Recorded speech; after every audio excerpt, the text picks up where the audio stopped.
Bem-vindos ao Degusta, uma pitada de conhecimento da Escola para Resultados. Lembrando que os nossos conteúdos ficam disponíveis em 2 plataformas e vocês podem assistir na hora que quer, no momento que quer, tanto no YouTube quanto no Spotify. Antes da gente apresentar os nossos convidados do nosso podcast de hoje, eu queria agradecer aos nossos patrocinadores, né? Que sem eles, esses eventos não poderiam acontecer. Então, gostaria de agradecer aqui a equipe da R1 e ao Rafael, a Airbon Sistemas, a Omnibis, a APP Sistemas e a Bebook.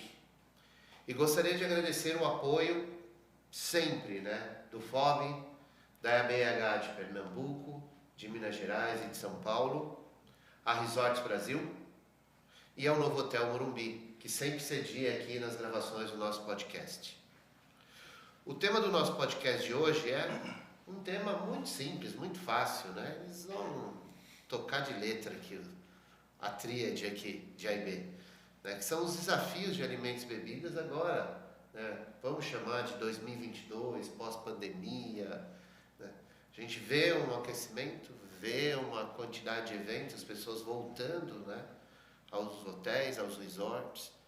E a gente vai tratar de alguns pontos críticos, né, que são desafiadores para esses gestores dentro da hotelaria. E para falar sobre esses 3 temas, a gente convidou aqui 3 grandes profissionais da área. Então, gostaria, né, de apresentar o Rafael Martini, gerente-geral do Novo Hotel Morumbi e professor da Escola para Resultados em alguns cursos nossos, né?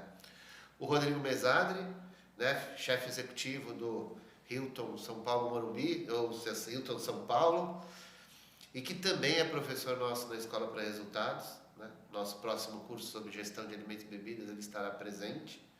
E o Uri Freitas, também um profissional de longa data, que hoje é gerente-geral de operações da Hotel Care. E antes de abrir as perguntas, eu gostaria, né, de cada um deles pudesse se apresentar, falar rapidamente da sua história profissional, para que vocês possam conhecer, né? Tem o LinkedIn, mas vamos usar aqui o nosso podcast. Então, Rafa. Bom, eu estou na hotelaria há 18 anos e desses 18 anos, 18 com A e B, todos os hotéis que eu passei, todos eles tinham restaurante, bar e assim por diante, eventos. Nos 18 anos, pelo menos uns 12 já com eventos especificamente falando. E é um prazer estar aqui com vocês. Nesses 18 anos aí, muitos desafios. Posso dizer que os problemas são quase os mesmos depois de 18 anos dentro do AIB. E é um prazer estar aqui com vocês hoje dividindo esse momento. Legal. Rodrigo. Bom, eu também estou há 18 anos em cozinha, né? Trabalhando sempre em hotelaria e os desafios continuam os mesmos, né? Mas todo dia aprendendo e sempre aprendendo, né? A hotelaria é sensacional. Você passou por empreendimentos nacionais e internacionais, né? Sim. Trabalhei em Dubai, nos Emirados Árabes, por 3 anos. Então, foi uma experiência de vida muito enriquecedora. Imagino. Então, vai contar pra gente aqui algumas coisas interessantes. Com certeza... Algo não falo. Ao que ele viu lá, na época que ele passou, com certeza é uma tendência para nós aqui, não tenha dúvida. Yuri, por favor. Eu queria começar dizendo que eu acho que esse pessoal está mentindo o tempo de hotelaria, mas tudo bem. Eu, olhando aqui para os dois, até porque eu sou mais jovem que os dois, então... Mas brincadeiras à parte, curiosamente a gente está gravando aqui no Novo Hotel Morumbi, então tenho um carinho muito especial por esse hotel. Legal. Comecei minha trajetória aqui, departamento de hospedagem, então tenho 20 anos de profissão, mais de 20, na verdade, por isso que eu estou falando que vocês estão roubando aí no tempo. E transitei em hospedagem, depois fui migrando para as áreas operacionais e alimentos e bebidas, como os dois sabem, é uma área muito dinâmica, com todos os seus desafios, né, o que torna muito curioso e muito desafiador você consolidar todas as ideias, enfim, tanto desafio com mão de obra, mas também com a aplicação do que as redes internacionais colocam, as redes nacionais também buscam aplicar dentro de tudo que elas exploram, né? Então, estou nesse mercado, assim como os dois comentaram, foram modestos aí na apresentação, porque ambos têm muita experiência. E é isso, estou aqui para dividir conhecimento e dividir também pegar um pouco de conhecimento com os dois. Legal. Então vamos começar aqui a nossa discussão. Bom, teoricamente, o Covid, né, foi oficialmente, né, descartado, né, pelos órgãos legais, que a gente não tem mais pandemia. E o mercado já de pelo menos 2, 3 meses vem, cada mês que passa, se apresentando de uma forma intensa. Mas, durante o Covid, quando a gente teve algumas lives, inclusive da Hotelier, Escola para Resultados, os nutricionistas falavam, né, que muitas das coisas que foram quase que mandatórias no Covid já eram coisas que deveriam ser aplicadas no restaurante, principalmente numa cozinha, né, manuseio dos alimentos, estocagem. Eu queria perguntar, né, para o Yuri e para o Rodrigo, e depois, Rafa, se você quiser contribuir, quais são os legados que vão permanecer, né, que foram instalados aí, luva, álcool, manuseio de alimentos dentro da cozinha, uma nova forma de estocagem. O que vai permanecer, na opinião de vocês, aí dentro desses pontos que foram introduzidos aí durante o Covid? Quem quer começar? Bom, vamos lá. Como você bem comentou, se você consultar uma nutricionista, ela vai falar, bom, mas você já deveria estar fazendo isso. Claro que a questão do uso de luva, a questão da máscara que apareceu com a Covid, isso mudou um pouco o comportamento. Mas quando você está falando de toda a cadeia de suprimentos, da questão do recebimento, o monitoramento da temperatura, o armazenamento e até as boas práticas dentro da cozinha, que aí não vou pegar a parte do Rodrigo, isso já deveria estar acontecendo na prática, não foi por conta da Covid. Então, eu diria que o legado é não deixar de fazer o que até as grandes redes, até as pequenas, eu diria, trouxeram com os protocolos. O desafio, eu diria que não é só a aplicação e a rotina dessa aplicação por parte das operações. É que as pessoas entendam que isso faz parte das boas práticas de manipulação num setor que deve ter isso no rigor para que isso seja realmente bem e não tenha nenhum tipo de risco para o próprio cliente final.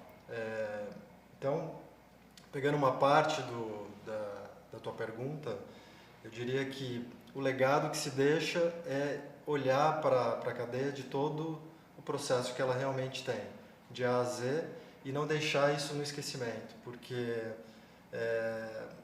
as nutricionistas ficaram também de cabelo em pé, porque algumas coisas você fala, não, mas tá bom, isso aqui não é tão importante quanto outros processos que tem dentro de uma cadeia de suprimentos. Mas, agora que a gente está saindo dessa pandemia, é importante que a gente não jogue por baixo dos panos e fale, não, agora não é tão importante quanto era no processo da pandemia. Eu acho que o grande legado que fica aí é a higiene em si, né? A gente está num país continental, né? Que a gente tem aí diversas culturas e a preocupação com higiene, com limpeza, se deu para todo mundo, né? Desde o mais simples ao mais, enfim, que tenha mais poder aquisitivo, todo mundo teve esse cuidado com limpeza, né? E claro que limpeza na cozinha ela tem que ser mandatória, né? Então acho que o principal legado é realmente essa preocupação, esse cuidado com a limpeza, o cuidado com a sua saúde, porque você pode, né, contaminar outras pessoas e a gente a gente pode contaminar o alimento e contaminar, enfim, um cliente. Então esse cuidado que ficou, eu acho que vai continuar mesmo com o fim de pandemia, é muito positivo, né? Então essa cultura oriental de eu tô doente, eu ponho máscara, eu acho que isso deve ficar, né? É muito importante. Pelo menos o que a gente lê, escuta, né, dos médicos, né, dizendo que o volume de pessoas, né, com gripe, com problema, diminuiu muito durante o Covid por causa disso, né, do uso adequado da máscara. E, Rafael, você não acha que dentro dessa questão dos legados do Covid, os hotéis de pequeno e médio porte, independentes, até entrando um pouco no tema que o Rodrigo comentou, né, que o Brasil é continental e a gente tem a hotelaria brasileira ainda, que nós temos grandes redes aqui, 70% é independente. Você não acha que não se profissionalizou essa área um pouco mais? Olha, eu acho que sim, houve um salto positivo, tá? Agora, a gente ainda tem o AIB ainda é feito por pessoas, você não faz um AIB sem gente.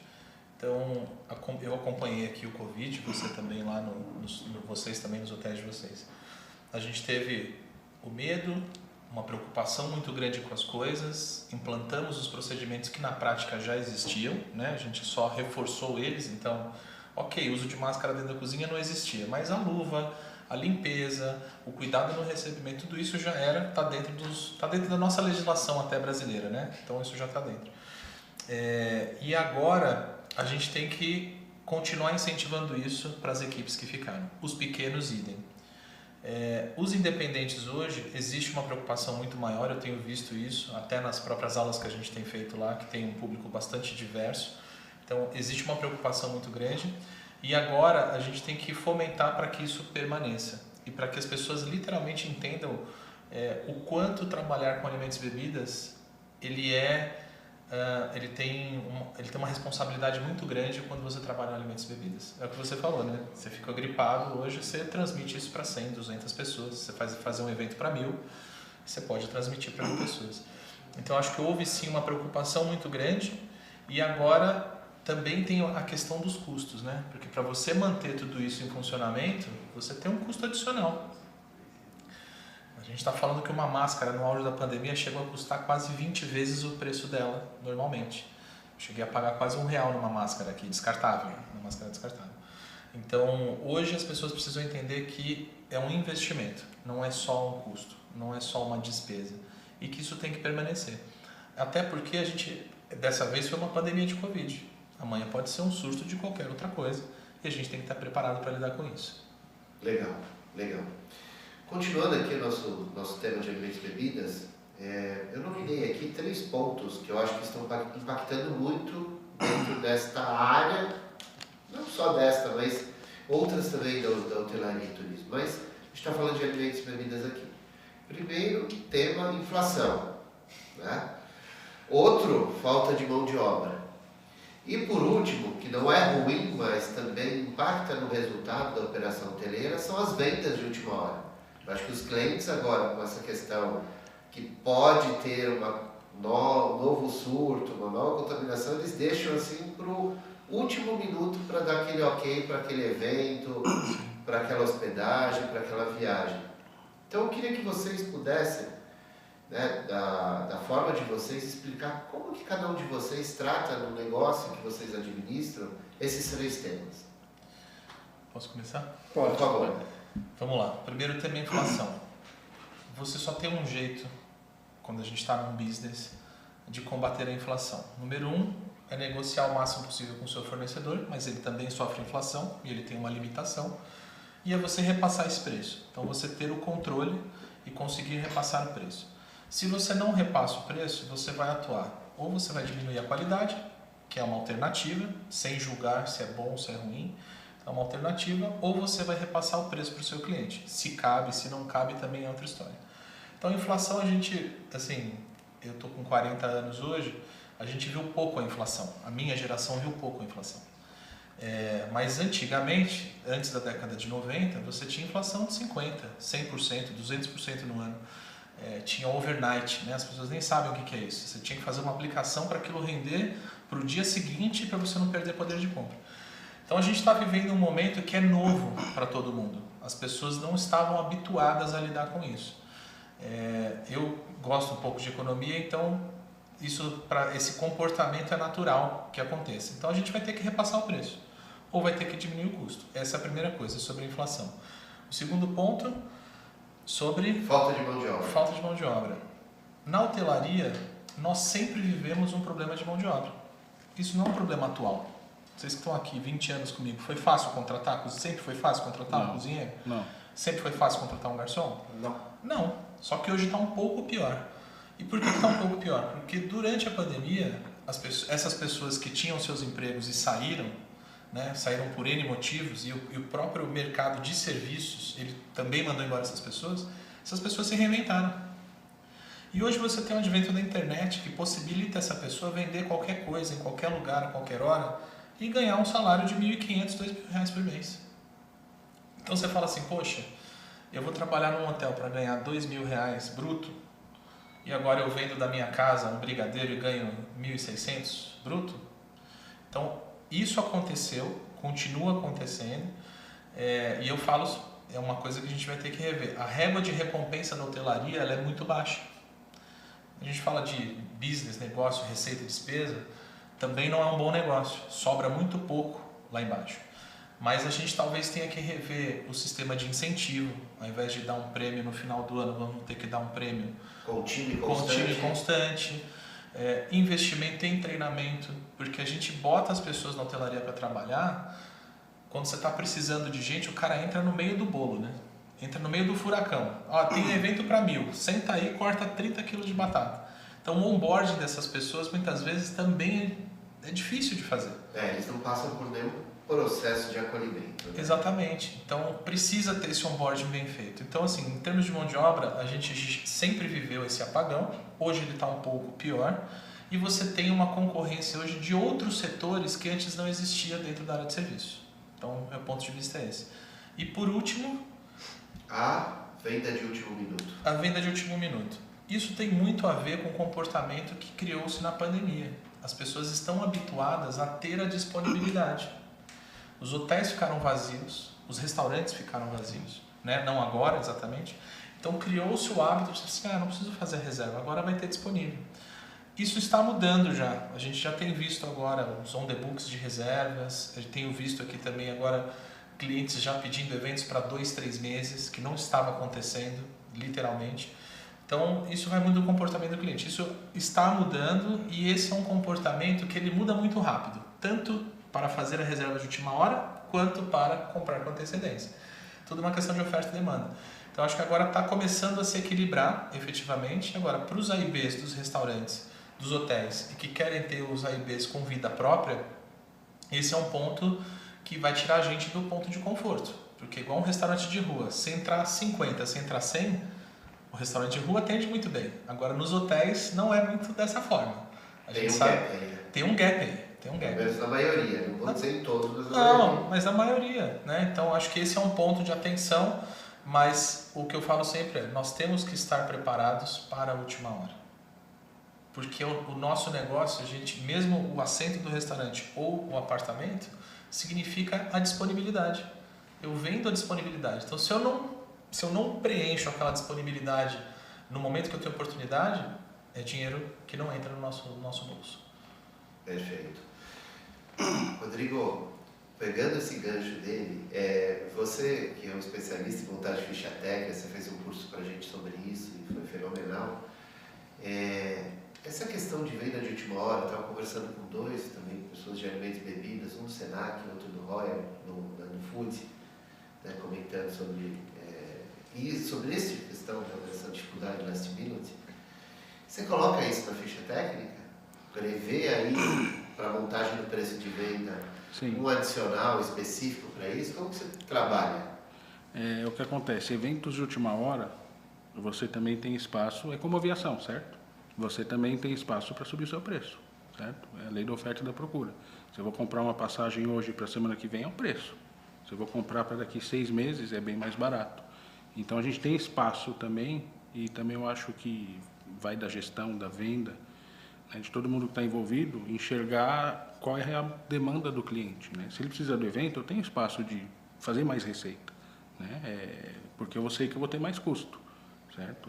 Muitas vezes a gente trabalha mão de obra extra. Mão de obra extra. Compra de última hora, dependendo do cardápio de última dele. hora, você vai ter que mandar um motoboy comprar alguma coisa, é a vida do hotel, né? Ou você mesmo vai ter que pegar o seu carro e ir no mercado comprar. Então, tudo isso tem um preço, né? Então, eu acho que a gente tem que usar isso a nosso favor. Quer dizer que, aí eu já vou ficar mais aliviado, né? Que a gente acha que só os hotéis pequenos que tem essa coisa de vamos sair para comprar alguma coisa lá de última hora. Não, isso é para todo mundo. Para todo mundo. Acho que quanto maior, pior, viu, Jefferson? Pior porque os problemas são multiplicados. E como que está essa questão da inflação e mão de obra? Então, a inflação, como o Rafa falou, a gente sempre teve, né? Principalmente alimento, né? A hotelaria, a gente trabalha com alguns dos nossos mix de produtos são importados, então sofrem mais porque tem a flutuação de dólar. Então, isso sempre fez parte, né, da nossa vida. O grande segredo é você estar presente ali, né? Então, se eu estou notando uma variação de custo, eu tenho que repassar para o cliente. Um outro ponto que subiu muito recentemente foram as bebidas. Antigamente você falava assim, monta um bar que o bar dá dinheiro.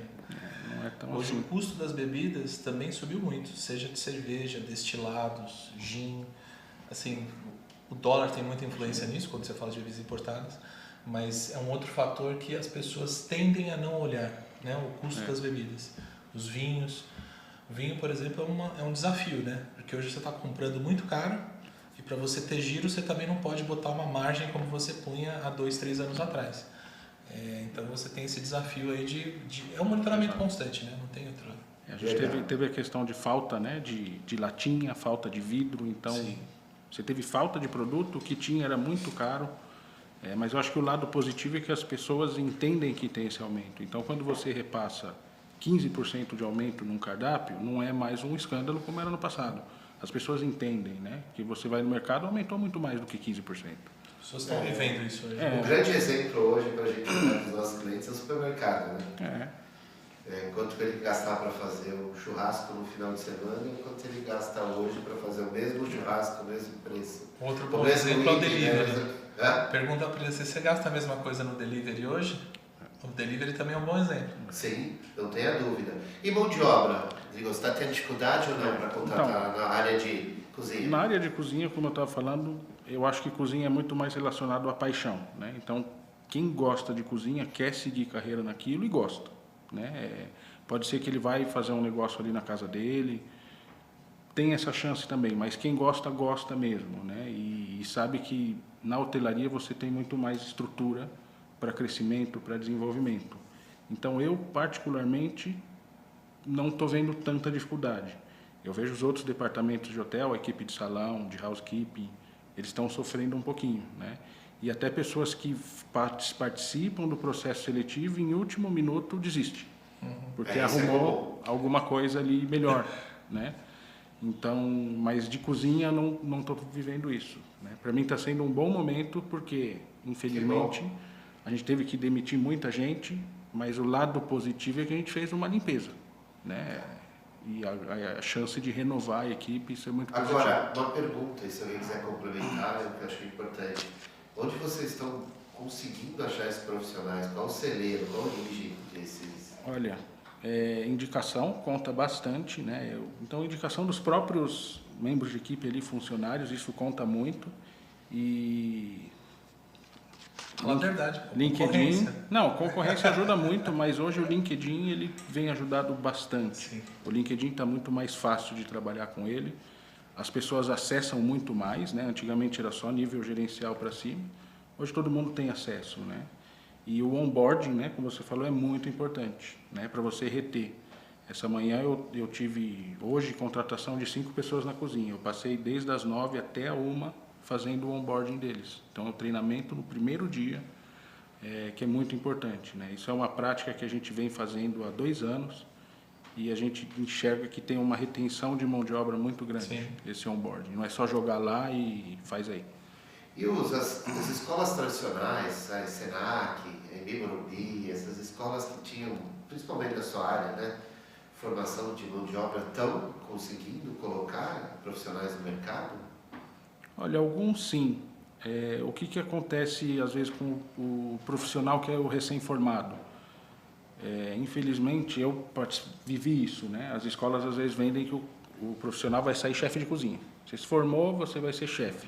Alguns têm até o nome, né? Chefe internacional. E não é isso, né? E aí você vai numa cozinha que você tem que fazer 3.000 couverts num dia, que é o nosso caso. Você não vai fazer o trabalho de um chefe, né, de televisão. Nem por onde começar, né? Então, a gente às vezes sofre isso, tá? E você também tem a questão do choque de culturas das pessoas que não têm formação acadêmica, mas são excelentes no que fazem, com os que estão chegando, né? Então, esse eu acho que é um desafio para controlar ali, né? Entendi, esse equilíbrio do que sabe tudo na conceito e o outro que sabe tudo na prática, né? Vamos fazer um mix para que eles convivam bem dentro da cozinha. Interessante. Yuri, e você? O que você acha desses 3 pontos? Eu vou complementar algumas falas aqui, tanto do Rafael quanto do Rodrigo. Em relação à mão de obra, que é o que a gente estava falando, sim, é um desafio contínuo. Já tínhamos, como o próprio Rafael comentou, agora se agravou. Concordo plenamente que o pacote de benefícios ele precisa ser revisto na hotelaria, principalmente. Conversamos recentemente, o pacote de benefícios estilo americano, Super Kai, né? Acho que é uma possibilidade que pode ser pensada. Explica um pouco, porque às vezes alguém que está nos ouvindo não sabe o que é o estilo americano. Bom, toda a base de remuneração ela tem seu fixo, mas ela tem o variável que é em cima de meta. Vamos falar meta, de retribuição sobre a meta e, enfim, constantemente esse profissional ele tem a variável dele que pode às vezes dobrar, triplicar o salário que ele tem fixo. Eu diria que não é aumentar a folha, não é esse o objetivo, mas se a gente tem uma meta mensal bem elaborado, um orçamento bem trabalhado com todas as áreas, por que você não pode trabalhar em conjunto com a tua mão de obra, né? Fazer com que ela te ajude no atingimento dessa meta? Eu lembro de uma das minhas passagens dos hotéis que eu passei na minha carreira, uma política lá no Peru que a remuneração ela era mensal, não era uma política de participação dos resultados anual, como a gente sabe, todo mundo conhece aqui. Tinha um engajamento bem diferente. Eu diria que a política de você olhar para o resultado mensal era importante. Mas eu estou falando uma característica que era importante. Mas o modelo americano super, acho que cabe. Outro dia eu estava lendo sobre vesting, né, que é a questão dos grandes... sócio, né? Para você ganhar em cima de grandes resultados, mas aí não estou falando para a base da operação. Então a gente tem que olhar um pouco diferente, os recursos humanos precisam ter isso e não entrar numa...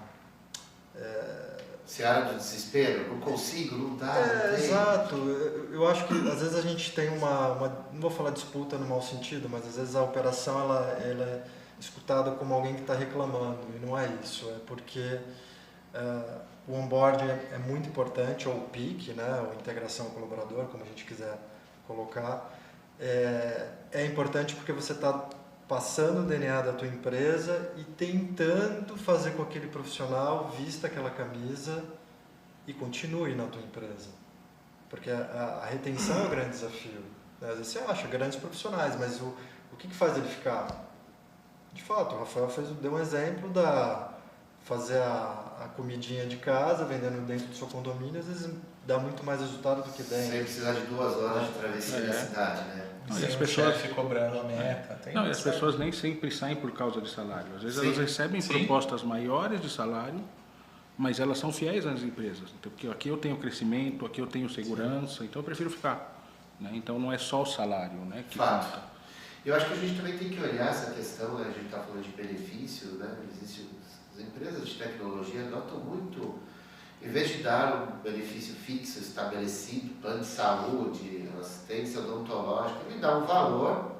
E você decide como gastar. E você decide como gastar aquele valor. Você, não quero um plano de saúde, eu não quero assistência odontológica, eu quero fazer futebol, eu quero estudar. Ele vai, pega aquele dinheiro, ele estuda, ele está feliz. Porque se ele podia estar com aquele dinheiro e falar, poxa, se isso fosse transformado em salário para mim, seria muito melhor, né? Porque as pessoas têm noção de quanto custa hoje um plano de saúde, um plano odontológico. Então, acho que esse também é outra vertente que a gente precisa olhar com mais carinho, né? Esses benefícios híbridos, né? Que você pode ter uma cesta, né? E a pessoa poder selecionar o que mais lhe convém naquele momento, naquela realidade. O que a gente está falando de profissionais hoje, nós vamos ter que ter, né? Profissionais acima de 50, né? Aos mais jovens, né? Sim. Porque senão a gente não vai formar um quadro. Sim. A gente sabe disso, que a gente tem que ter esse mix de todas as faixas etárias. Então, para uns faz mais sentido algum tipo de benefício, para outros totalmente diferente. E é o que eu vejo aí, a gente perdendo, né? A gente, o mercado, perdendo muito profissional, que a gente, como hotelaria, acho que sempre está alguns anos atrás dos demais mercados. Nós somos uma indústria muito tradicionalista. Fato. E não é só aqui, não. Não. Não é no Brasil, é no mundo. No mundo. Porque nessa academia a gente está aí o Rodrigo sentado, a gente fez um podcast, quem quiser ouvir, né, sobre a retomada e os desafios de RH. O Fernando Viriato falou, olha, nós dentro da Accor estamos com problemas de seleção de pessoas no mundo inteiro. Sim. Ponto. E a gente tem que usar a criatividade de abrir leques para buscar esses profissionais em outros setores, porque a gente pode ser atrativo comparativamente com outros setores da economia. Eu acho que a hotelaria no mundo inteiro sempre foi usada meio que de trampolim para outras carreiras, né? Hotelaria e turismo. Então eu quero ser advogado, mas eu não consigo, né? Eu quero fazer a faculdade. Então ele vai para a hotelaria. Ou ele vai trabalhar de garçom, qualquer outra coisa. E lá ele vai para outra profissão. Então ele não constrói carreira ali, né? Então esse eu acho que é um grande desafio da hotelaria. E também não é tão atrativo como uma empresa de tecnologia, né? A gente tem que descobrir meios de nos tornarmos atrativos para essas pessoas, né? Uma delas passa pela régua de recompensas, essa questão dos benefícios que você pode escolher, ao invés de você ter especificamente aquilo. Eu acho que esses são os primeiros passos para que a gente consiga efetivamente atrair mais pessoas. Porque, assim, quando a gente fala da hotelaria, nós estamos aqui há muitos anos, todos nós, incluindo o Jefferson, é um ambiente maravilhoso, é um ambiente gostoso, onde eu brinco que 99% são boas pessoas, o outro por cento é vagabundo, mas os 99% são pessoas maravilhosas, tanto as que você atende quanto os seus colegas de trabalho, né? Então é um ótimo ambiente, completamente diferente de uma fábrica, de um local insalubre. Então a gente tem um ambiente, e isso é muito bom para reter as pessoas, mas a gente ainda está muito na vanguarda, nós ainda estamos parados no tempo, vamos dizer assim.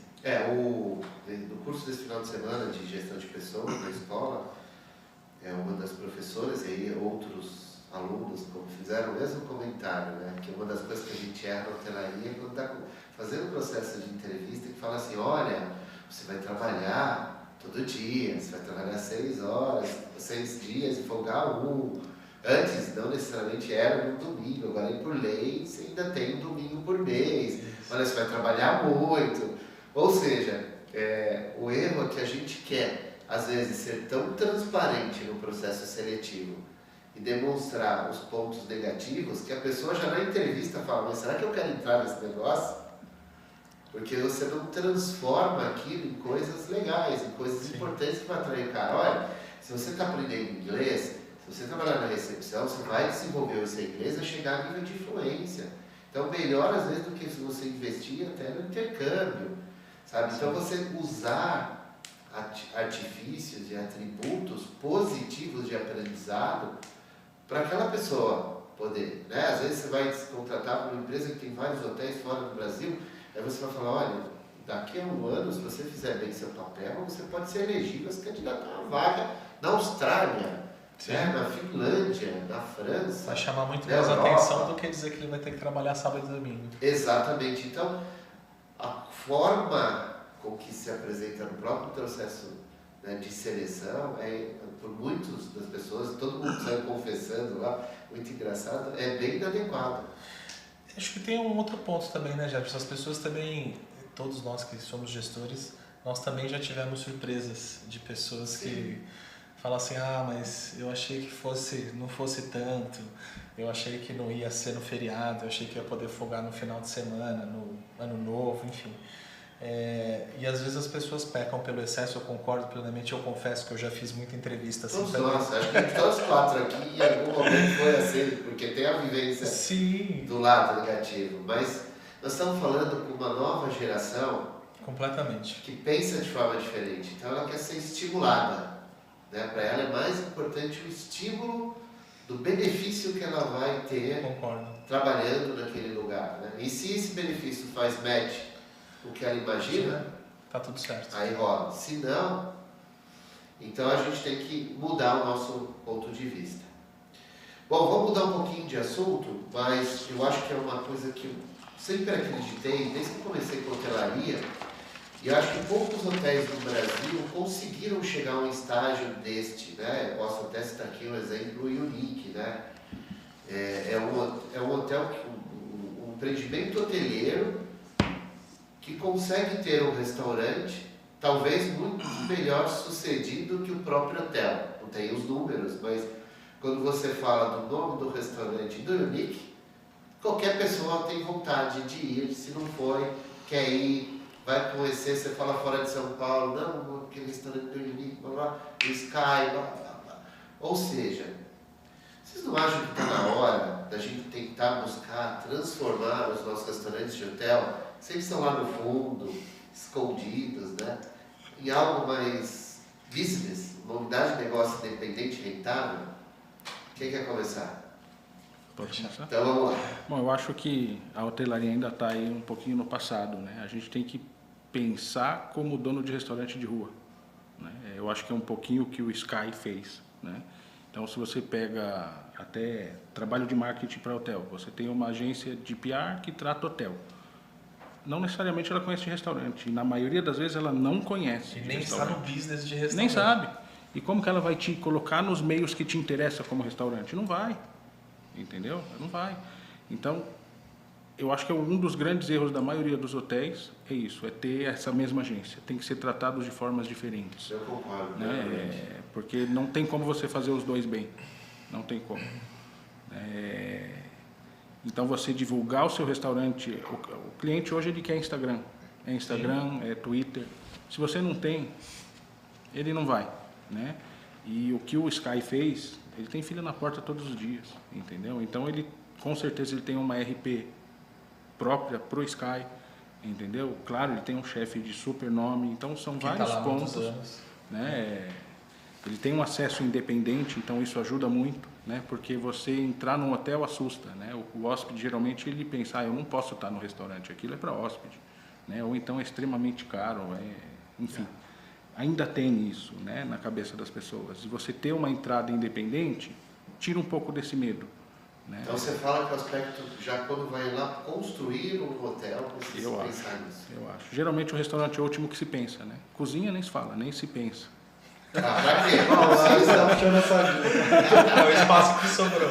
E é o almoxarifado, pior ainda. Mas o primeiro grande exemplo aqui no Brasil foi o Fazano, né? Eu acho, porque era um restaurante que depois virou hotel. Então ele acabou ficando, quando eles construíram, né, o prédio, o restaurante ficou em destaque. E o sucesso do hotel, quem carrega é o restaurante, né? Ele que deu esse sucesso, né? E tem até agora em Nova York, enfim. Sim. Então, eu acho que a gente tem que mudar a nossa cabeça, né? E falo até nós de cozinha, a gente é muito tradicional, que não, como que eu vou colocar descartável, que é um absurdo, como que eu vou colocar? O cliente quer trocar um prato? Não, porque o meu restaurante eu não troco o prato. O cliente é o que paga o nosso salário, entendeu? A gente tem que dar o que ele quer comer, né? Se ele quer feijão e o meu restaurante é 5 estrelas Michelin que seja, eu vou dar o feijão que ele quer comer. Eu vou cobrar por isso, claro. Né? Tudo tem um preço. Tudo tem um preço. Chefe, os outros chefes que estão assistindo aqui vão querer bater em você. Mas eu acho que a gente o nosso papel é servir, né? Então a gente tem que incorporar isso e não tem que deixar o ego de lado, né? Eu acho que a parte de fazer toda a divulgação, o chefe tem que entender que o trabalho dele, o cardápio não é para ele, é para o cliente. Entendeu? Então eu não tenho que fazer um cardápio porque eu gosto do cardápio, é para atender o cliente. E se o que está ali não é rentável, ele tem que sair, né? Eu tenho que dar dinheiro para o hotel, né? Eu acho que isso é importante. A gente até fala de SPOR, né? Sales per Occupied Room em hotel. Isso é uma ferramenta super importante, né? Então, quanto que eu tenho de ocupação e quanto eu retenho desse hóspede no meu restaurante, né? Ele está aqui. É mais fácil do que trazer um de fora. Não tenha dúvida. Esse cara vai comer. Vai. Esse cara vai não comer. Tem jeito, ele tem que comer. Então, acho que é uma ferramenta interessante para os hotéis, né? A gente já tem o público ali. Eu não tenho, o restaurante não tem nada. Ele tem que caçar na rua. O hotel, meu público está aqui. Eu só tenho que tornar o restaurante atrativo. Sim. Né? Eu tive recente uma visita de uma vice-presidente de AIB da Hilton e eu levei ela no debate. E ela falou, por que o hotel não constrói um espaço desse dentro do hotel? É tão difícil? Né? Que é um negócio relativamente barato, né? Não tem nada de um mega investimento e que é uau.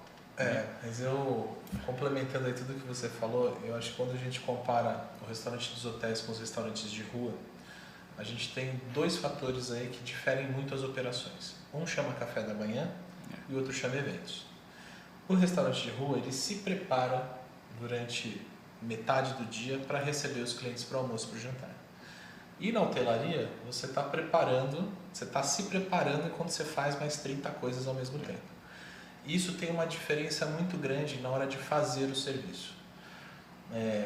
os hotéis hoje não dão a devida atenção, vamos dizer assim, para o restaurante, porque ele está ocupado fazendo essas outras coisas que demandam muito tempo.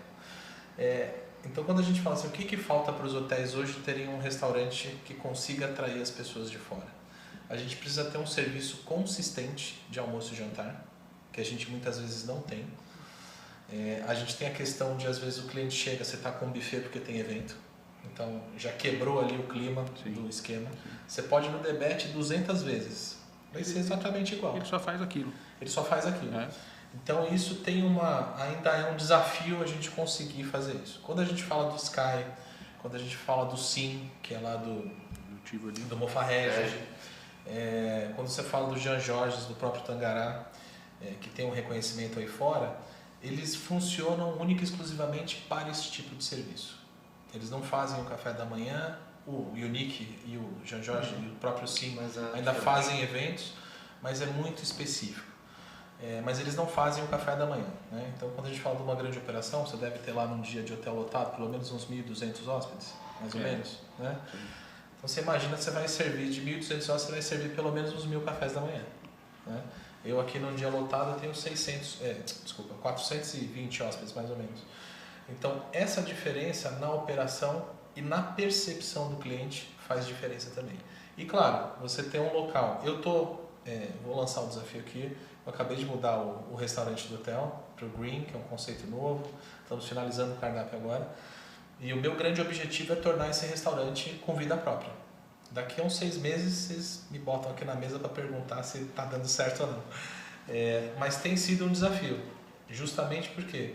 Porque você tem muito evento, você tem muito café da manhã e você ter a consistência desse serviço e a equipe preparada para atender. O que eu falo sempre, né? O que eu falei alguns instantes atrás. Se parar um ônibus e entrar 50 pessoas no restaurante, O que eu faço? hoje a gente Simples não assim. tem. A gente tem que atender. A gente não está habituado a isso, assim como um restaurante de rua. Você vai num restaurante de rua, entra 50 pessoas, o cara atende.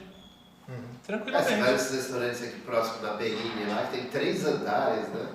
É impressionante. E quantos funcionários Quantos conversas ele deve servir por dia? 300, 400. Mas eu acho que é importante também a gente complementar.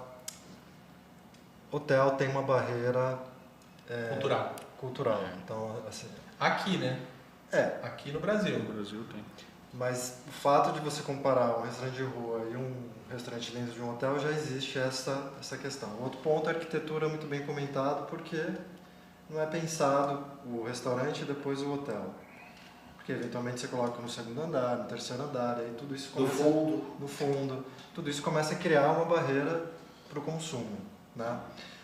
E eu acho que também, fazendo um complemento de tudo que a gente está discutindo, e aí eu vou falar quem está mais fora das grandes redes internacionais, mas que opera, né, também e tem a responsabilidade de seguir os guides, a gente tem que começar a tirar esse modelo que tudo vem do corporativo para que a unidade tenha que executar e construir, fazer a criatividade, ter criatividade, que aí o restaurante de rua tem isso, total liberdade, sair deste modelo que o CMV é 30%, é 32%, e você tem que seguir, e isso não pode sair disso. Vamos olhar a margem de A e B e ponto final, vamos discutir diferente, né, o tema. Então, eu vejo que também tem as amarras do corporativo que trazem os conceitos que são importantes, mas que também nem todo mundo é formado em A e B, a gente sabe. Sim. Né? Quem não é formado se apoia nisso, está tudo certo, né? É uma forma de pensar o AIB. Exato.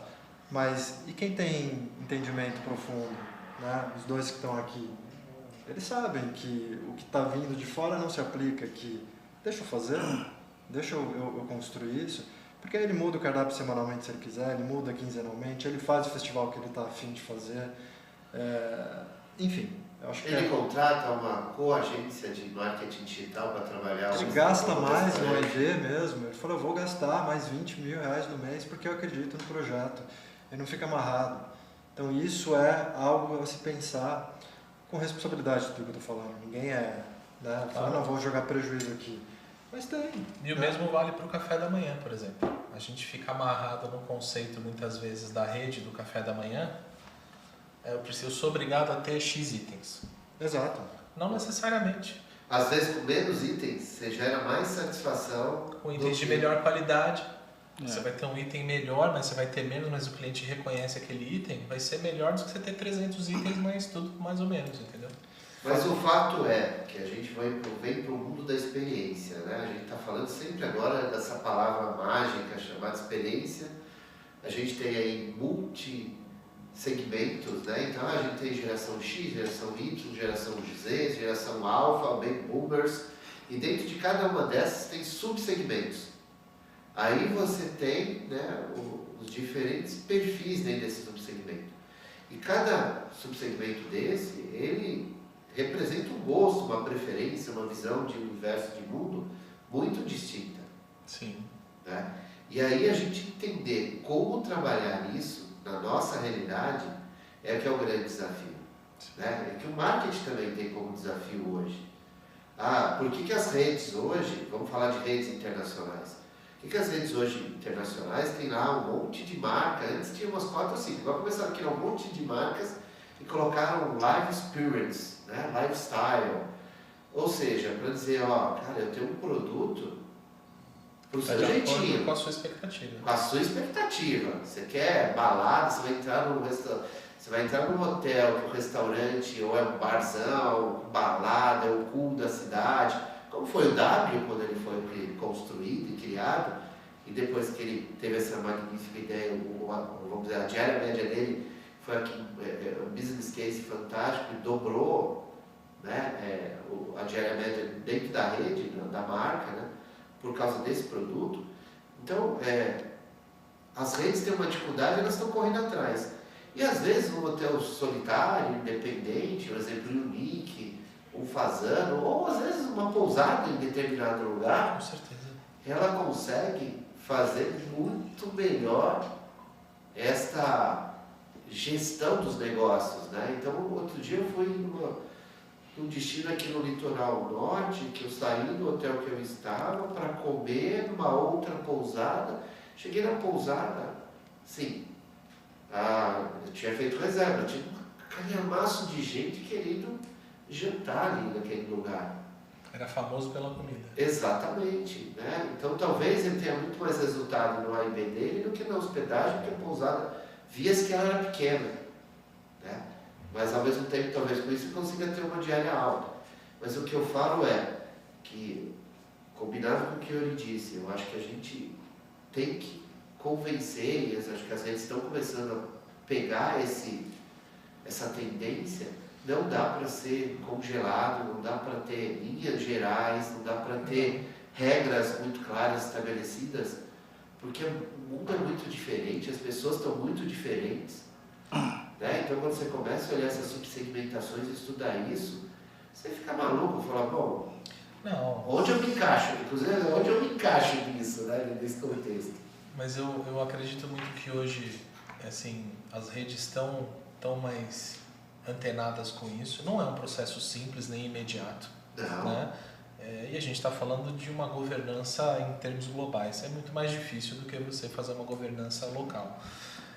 Mas citando o próprio exemplo do Debet, se você pegar o endereço do Debet, é horrível. Horrível.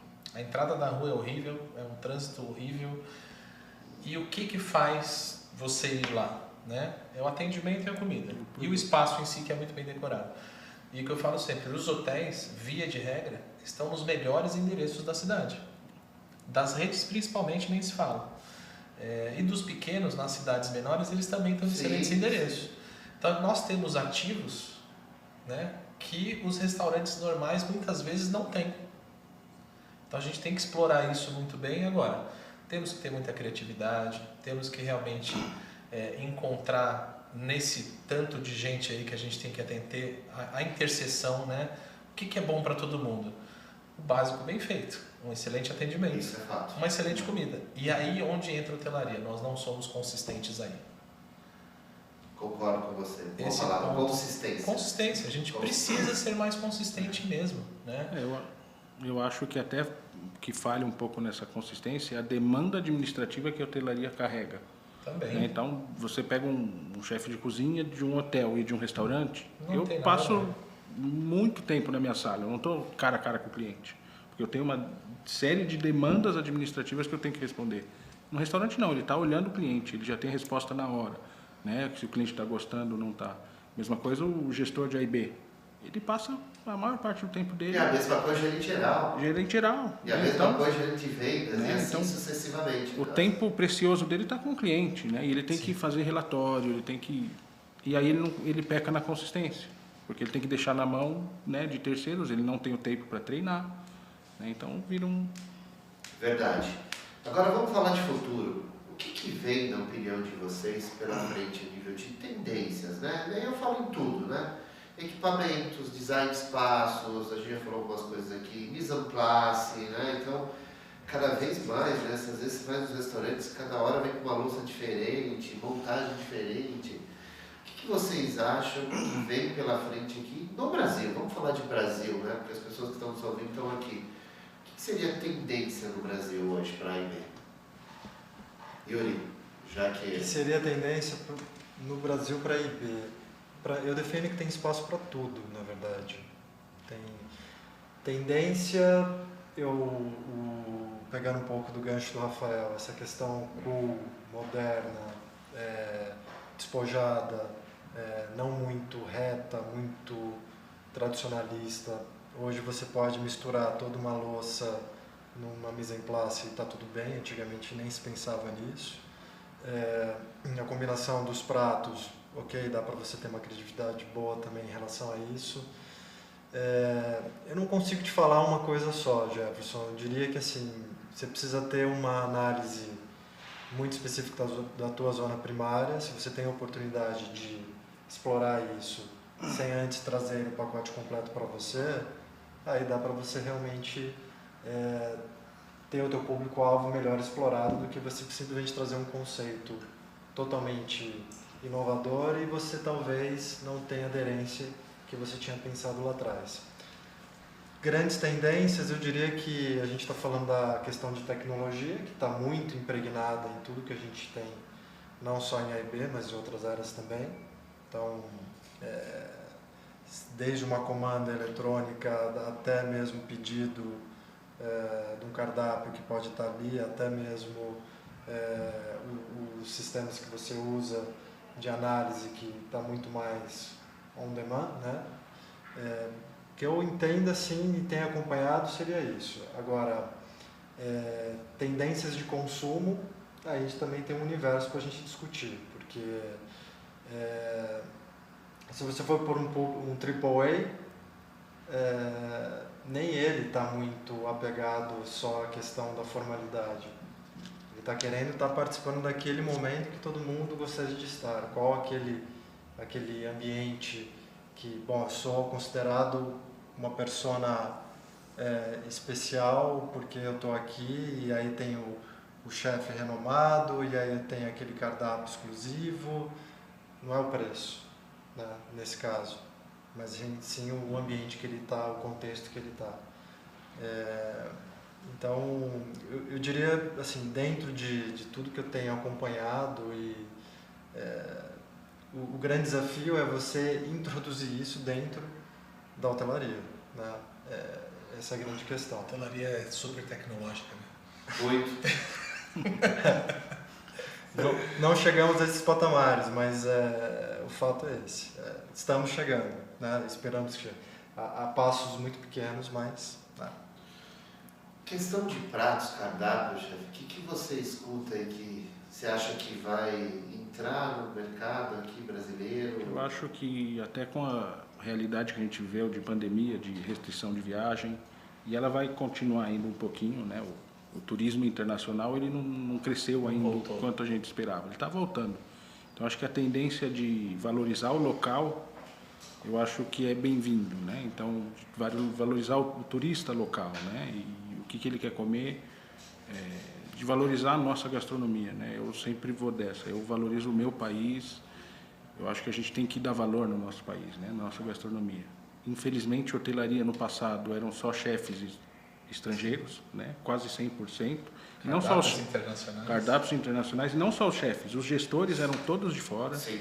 Então eu acho que a gente tem muito profissional bom no Brasil, produtos nem se fala, né? São excelentes. Então acho que tem essa tendência, né? E quem vem de fora também, né? Tá muito tempo no país dele, ele quer conhecer a sua cultura, né? Ele quer comer a comida do país. Né? Então acho que essa é uma tendência que tem que continuar, né? Essa valorização da cultura local. Da parte de equipamentos, a gente teve, né?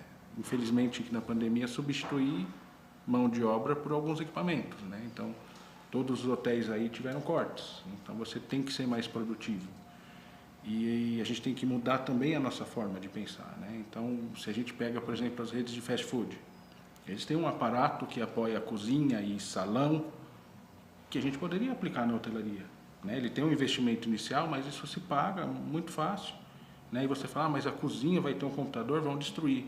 Pô, no McDonald's ele não destrói o computador, é uns botões desse tamanho, entendeu? Então, Deve ter uma tela diferenciada, óbvio, e isso igual você, tablets né? chão de fábrica. E isso você vê que auxilia o serviço, né? O garçom não tem que ficar indo na cozinha, ele pode se comunicar à distância e estar do lado do cliente, né? Então eu acho que a hotelaria ainda é um pouco por conta de TI, de segurança, de uma série de coisas que acabam gerando um entrave, né? Eu vou colocar uma rede aqui, não é segura, né? Enfim.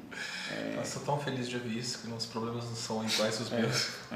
Então a gente acaba entrando nesse problema, né? Eu não posso ter um tablet com o garçom porque não tem uma rede segura. Ela entendeu? Alguém pode entrar nessa rede, entrar no hotel, enfim. Então a gente ainda tem essa dificuldade na hotelaria. Perfeito. E você, sobrou alguma coisa? Não, sobrou. Tô brincando. Então tá bom. Eu acho que tem como tendência, primeira coisa, nicho.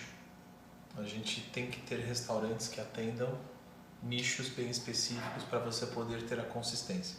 A gente vai continuar fazendo café da manhã, eventos que não tem nicho nenhum, é cada dia um cardápio, mas para os restaurantes terem sucesso, a gente tem que ter um nicho bem definido. Isso não acontece muitas vezes. Segundo ponto, tecnologia.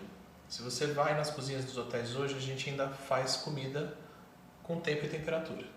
São os dois fatores cruciais. E a tecnologia, eu acredito que vai chegar num ponto de virada onde você vai ter uma máquina mexendo a panela. Como já tem hoje, se você for no McDonald's, a chapa desce automático, sobe automático. Isso a gente ainda não vê na hotelaria, mas eu acredito que a gente vai ver num breve momento. E o outro ponto é a tecnologia para a equipe do salão, que a gente também quase não tem, né? Se você vai na grande maioria dos hotéis, principalmente os de rede, você não vê nenhum atendimento com tablet ou com celular. Aí você vai no churrasquinho da esquina, o cara está atendendo com um celular e um cartão. E isso passa pela questão dos sistemas. Então, essas amarras vão ter que ser deixadas de lado e a gente vai ter que aprender a fazer isso. Senão, a gente vai ficar para trás. Nós já estamos, né? Sim. Nós já estamos para trás. Então, de tendência, é o nicho. Eu preciso entender qual nicho que eu quero estar, produzir um produto consistente para esse nicho e ser reconhecido dentro desse nicho. Tem uma frase do Ícaro de Carvalho, que é um marqueteiro, que ele fala: o nicho te protege. Então, se você é bom naquele nicho, você vai estar bem protegido. É difícil, porque a hotelaria tem o hábito de querer fazer tudo para todo mundo, né? Fato. E a gente tem que mudar um pouco essa cabeça e ser um pouco mais nichado. Não é nichado eu só tendo rico ou só tendo pobre, não é isso. É ter um produto bem definido. E quando você olha os restaurantes de sucesso, independente dos hotéis, eles têm produtos muito bem definidos, né? Eles mudam o cardápio, eles mudam a forma de atendimento, mas eles têm um nicho bem específico. O The Best vende carne. É o conceito que eles estabeleceram. É o conceito que eles estabeleceram, né? Então, esse fator do nicho, eu acho que é uma tendência que vai entrar para os hotéis. Quem souber surfar esta onda vai se destacar. Quem ficar no mesmo vai colher os mesmos resultados. O nicho está correlacionado a essa quantidade enorme de muitos segmentos, né? De gêneros, graus, números, tipos de pessoa que estão sendo criados, estão sendo estudados, e se você consegue entender onde você navega ali como produto, serviço, seja o que for, você vê todas as indústrias tentando serem melhores nessa questão de nicho. Isso é fato. Sim. né? Em todos os segmentos, alimentício, né? Tecnologia. Você vê, a própria Apple não fazia, né, aparelhos coloridos. Se entregou a fazer depois que viu que a Samsung, né, falando de produtos aqui, tinha um portfólio de aparelhos coloridos e oportunidades que chamavam a atenção de um certo nicho que é o que mais troca aparelhos celulares. O próprio McDonald's. Eu trabalhei na McDonald's há quase 20 anos atrás, foi antes da hotelaria, e era tudo muito padrão. Chegou num ponto que eles viram, Sim. olha, eu tô com a hamburgueria do bairro concorrendo comigo. Esse cara faz o sanduíche aqui. Não, mas não é nem a hamburgueria do lado, é o hambúrguer que, Sim, também. que veio com um diferencial e dizer assim, escolhe aí o que você quer. Monta o seu sanduíche. Monta o seu Exatamente. sanduíche. Eles saíram tanto do padrão que eles colocaram o X picanha que não tem picanha. Então, Mas se esse fosse o problema, né? Tava resolvido. Estava resolvido. Mas uma coisa que eu acho que é importante, duas coisas que vocês falaram que eu acho que é super importante, cara. Bom, a gente tem o segmento de alimentação, né? Fast food, que está muito mais evoluído, pelo menos tecnicamente, né, na cozinha do que... As próprias dark kitchens que fazem delivery, que não tem um restaurante físico real, e são só as dark kitchens, eles também estão muito mais evoluídos que a gente. Cara, e quando você monta, é o que eu não consegui entender, quando você monta um hotel, estou falando às vezes de um hotel pequeno, econômico, mas às vezes você monta um belíssimo produto, né, com muito investimento econômico ali, e você não adequa isso a uma realidade, né? Você faz a economia boa, e depois você vai sofrer com isso, né, na entrega, na mão de obra, né, e no próprio reconhecimento do cliente. Fica a dica, como dizem. Ô Jefferson, acho que também um último ponto que eu estava lembrando aqui, das minhas anotações, marketplace, né? Então, a exploração do marketplace do teu negócio é um grande caminho também, que antes não faziam, ninguém pensava, né? Logicamente com o advento da internet, como as redes sociais. Teu restaurante está lá na Dafit, está no Magazine Luiza. Pode estar lá no Dafit, pode estar no Magazine Luiza, pode estar em qualquer outro, no Harley Davidson lá, como restaurante afiliado e assim. E vai. Né? Sim, o marketplace abriu uma zona de oportunidade do e-commerce que, né, a gente não vai saber quem vai vender o que daqui nos próximos 10 anos, entendeu? Ponto. Quem vai sobreviver nessa consolidação, porque existe uma tendência de consolidação desses De marketplaces. margens menores, né? Não, para quem vende no final, você Sim, não tem a dúvida. Para a gente fechar, né, porque o tempo passa rápido, a gente já está aqui quase, né, 1 hora de conversa, queria que cada um de vocês desse uma dica ou duas, né, do que vocês acham importantes para os hoteleiros aplicarem já de imediato no seu negócio para melhorar a sua performance.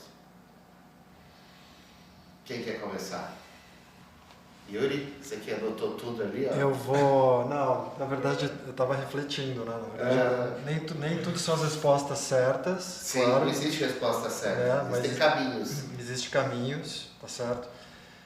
Eu vou pegar esse gancho da tua pergunta para dar um exemplo. Uma vez, num dado momento da minha carreira profissional, conheci um profissional também que, para entender como que ele se atualizava e como é que ele fazia o negócio dele crescer. Tá? O grande barato do Alimentos e Bebidas, e o Rodrigo nasceu, né, e está lá dentro muito mais do que a gente, sabe, tem isso na veia, é você se reinventar a todo momento e tirando todos os trancos e barrancos com mão de obra que a gente sabe que tem, chefe também às vezes desconectado, coisas do tipo que a gente passa, mas o barato olhando assim a veia do AIB, o bacana é a criatividade, você olhar a tendência, ver mercado, ver como é que você vai consolidar isso tudo na prática. E aí, conversando com esse profissional, ele falou, Yuri, 3 meses do ano eu viajo, eu caio fora, eu desligo completamente, claro que a pessoa... Como empreendedor ele pode. Ele pode, não é? Eu adoraria fazer isso, né? Uma boa, chefe, 3 meses de férias. Já pensou? E assim... A regra de recompensa da hotelaria mudando já. Exato, né? Quem sabe? A gente podia colocar no plano anual do gestor, né? Por que não? E aí essa pessoa sai e vai para Nova York, vai para a Europa, vai para outros campos e traz.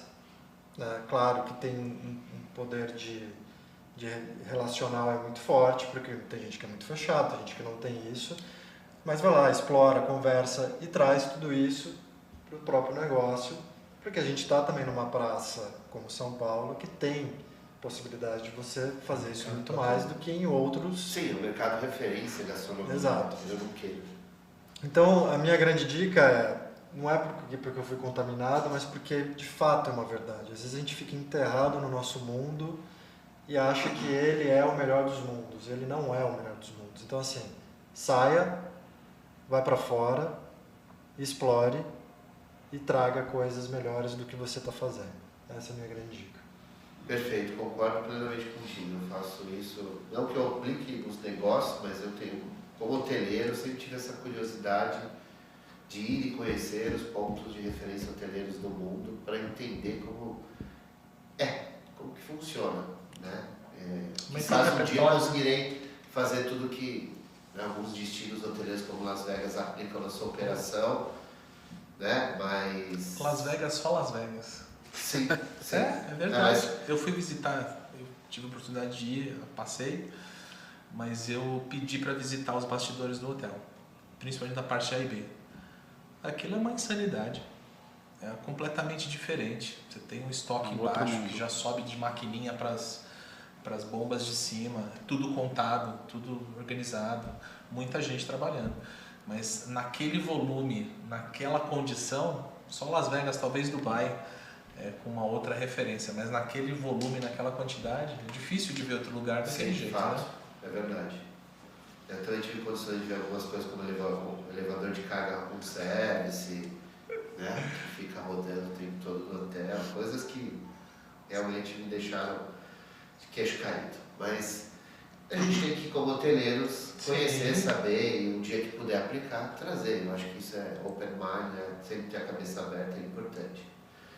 E aí, chefe? Então, da minha parte, eu acho que vai ser sempre importante a presença operacional, né? Você ter o olhar de dono ali junto com a equipe e treinamento, né? A equipe, quem ficou, né, sobreviveu da pandemia nos hotéis, nos restaurantes, já está muito surrado, né? Coitados, eles passaram por momentos muito difíceis. E cansados, né? Surrados e cansados. Essa é uma palavra que... E a gente tem muita gente nova chegando, né? E pessoas até que não são de hotelaria. Então, acho que treinamento é essencial, né? Voltar ao básico e ensinar a galera é muito importante, né? Porque a gente passou por momentos sombrios aí.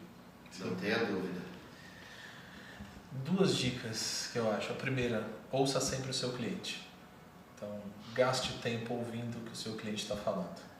Antes de fazer qualquer mudança, veja o que o seu cliente está falando. Se você tem pouca variedade, se seu café é bom, se seu café é ruim. No momento que você ouvir o que o seu cliente fala e você tomar as decisões para corrigir isso, com certeza você já vai aumentar a sua rentabilidade ou vai perder menos dinheiro. E a segunda coisa é, arrisque. Não tenha medo. Eu sei que muitas vezes é difícil, tem investidor, tem o proprietário, tem, enfim, muitas amarras, mas para a gente atender hoje esse novo consumidor, a gente precisa testar. A gente precisa testar o que funciona. E a gente precisa quebrar essas amarras. Então, quebre essas amarras com responsabilidade, né? Não vai sair comprando meio mundo de coisa sem avisar o proprietário ou o seu gerente, que seja, mas teste. Abra a cabeça, tenha realmente novas referências, que é isso que vai garantir que você tenha uma sobrevida na frente. Perfeito, é verdade. Eu acho que a gente tem que ser mais corajoso. É difícil com os investidores, acho que todo mundo aqui já teve, né, investidor, né, para lidar com eles e acho que ainda nos ouvindo também, direto ou indiretamente. Mas eu acho que você tem que arriscar, porque se você não arriscar, você não vai ter um retorno diferente. E aí quem faz o mesmo, em algum momento morre. Ponto. Né? E aí vai o que você disse, né? Vá buscar alternativas, esteja pronto ali no negócio e escute seu cliente. Acho que são 3 pontos super importantes. Quem fizer isso, né, com certeza vai ser melhor do que os outros, porque esses 3 pontos são essenciais.